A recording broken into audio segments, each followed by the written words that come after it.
Nah, terkait dengan isu yang berikutnya juga krusial, itu terkait dengan parliamentary threshold.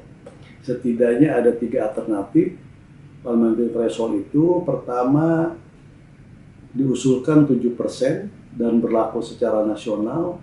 Kedua, 5% tapi berjenjang dengan provinsi dan kabupatennya berbeda. Yang ketiga, 4% tetap seperti hari ini, dan di provinsi, kabupaten, kota berlaku 0%.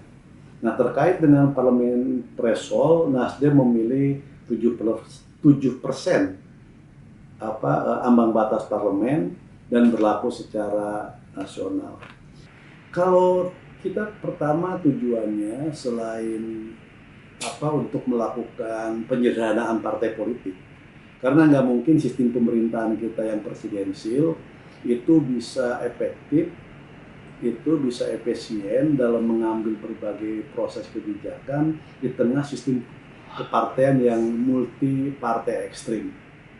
Dia tidak akan pernah efektif karena tidak sebanding, maka perlu ditopang untuk mengefektivitaskan sistem presidensial dengan partai yang memang terbatas. Tapi partai yang terbatas, partai yang sederhana, tidak dilakukan secara paksa, tapi harus alamiah. Nah, pembatasannya tadi lewat parlemen threshold 7%. Dengan 7%, saya yakin ke depan itu bisa 8 sampai 7 partai yang ada di parlemen. Maka dengan 7 partai yang ada di parlemen itu negosiasi politik dalam berbagai pengambilan kebijakan yang diusulkan oleh pemerintah tidak terlalu sulit.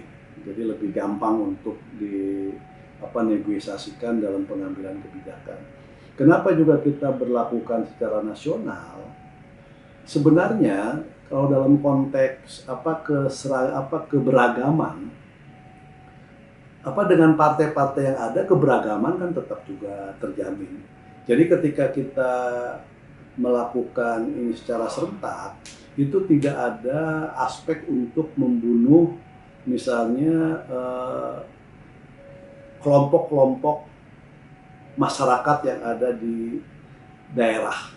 Kelompok-kelompok masyarakat tetap bisa tersalurkan kepentingan politiknya, sosialnya, dan sebagainya, itu lewat partai-partai yang ada. Selama ini argumentasi kenapa kita ingin tetap memelihara, menjaga keberagaman. Jadi keberagaman itu bisa tetap terjaga dengan partai yang ada. Jadi sekali lagi, hal-hal seperti ini tidak perlu dikhawatirkan kalau kita berlakukan secara keserentakan.